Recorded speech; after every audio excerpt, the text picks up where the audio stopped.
সরোয়ার্দী কলেজে তারই প্রেক্ষাপটে আজকে ২০-২৫ হাজার ছাত্ররা এই যাত্রাবাড়ি মোড় হয়ে ডক্টর মাহবুবুর রহমান মোল্লা কলেজে হামলার জন্য এসছে। তাদেরকে আমরা যাত্রাবাড়ি মোড়ে আটকে দেওয়ার চেষ্টা করেছি আমাদের সর্বশক্তি দিয়ে। তারা আমাদেরকে ওটা ওভারটেক করে তারা চলে আসছে।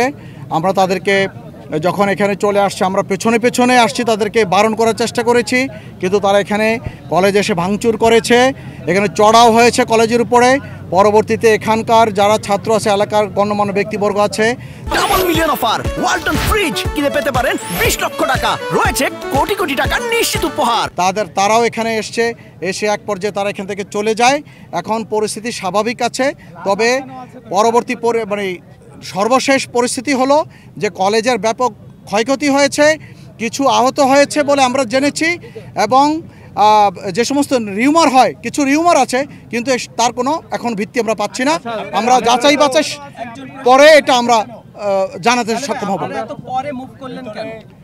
না, আসলে না, আমরা পরে মুভ করিনি। আসলে আমাদের, আপনারা জানেন যে 5ই আগস্ট তার পূর্ববর্তী ঘটনায় আমরা ঢাকা মেট্রোপলিটন পুলিশের ব্যাপক ক্ষয়ক্ষতি হয়েছে।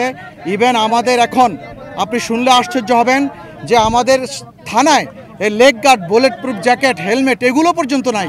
সুতরাং এবং সীমাবদ্ধ সক্ষমতা এবং সীমিত সাপোর্ট নিয়ে আমরা সর্বোচ্চ সেবা দেওয়ার চেষ্টা করতেছি। আমাদের কমিশনার স্যারের নেতৃত্বে আমাদের চেষ্টা অব্যাহত আছে। আমরা আশা করি, আপনাদের আশ্বস্ত করতে চাই, ঢাকাবাসীকে আশ্বস্ত করতে চাই, অঞ্চলের নাগরিকদের, যে আমাদের সাথে থাকুন। আমরা শান্তি শৃঙ্খলার পক্ষে। এই দেশের ছাত্ররা আপনাদের সূর্য সন্তান, এই সন্তানদের জীবনের নিরাপত্তা দিন, তাদের অযথা বাইরে আসতে মানা করুন। এখানে বাইরে অনেক ছাত্র আহত হয়েছে, আমি দেখেছি, সেটা আমি খুব মর্মাহত হয়েছি ছাত্রদের এই অবস্থা দেখে।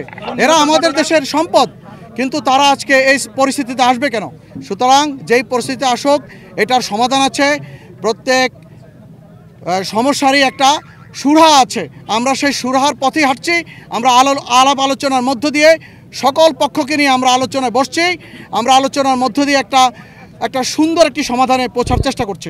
আপনাদের জন্য, স্থানীয়দের জন্য এবং এই কলেজের শিক্ষার্থীদের জন্য তারা ভাঙতে পারেনি, তারা কিন্তু আবার আসবে, এরকমের কোনো গোয়েন্দা খবর ছিল কি ছিল না? বা যদি তারা আজকে আসতো, তাহলে আপনারা সেই প্রস্তুতি বা সেনাবাহিনীকে এটা আপনারা সবাই জানেন যে আমাদের গোয়েন্দা তথ্য ছিল যে তারা এখানে বিভিন্ন কলেজ থেকে তারা একত্রিত হয়ে এদিকে আসবে, এটা সবাই জানে।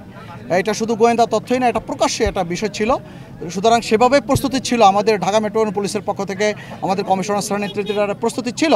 আমরা পুরোপুরি প্রস্তুতি, আমাদের সীমিত যে সক্ষমতা তার মধ্য দিয়ে কিন্তু আমরা সর্বাত্মক চেষ্টা করেছি। এখন যে ঘটনাটা ঘটেছে, এটার যে একটা পরবর্তী যে ব্যবস্থা, আইনগত সেই ব্যবস্থা আমাদের চলমান। আমরা আশা করি আপনারা আশ্বস্ত হবেন, আমরা একটা সুন্দর একটি সমাধানে পৌঁছতে সক্ষম হব এবং আইনগত ব্যবস্থা গ্রহণ করব।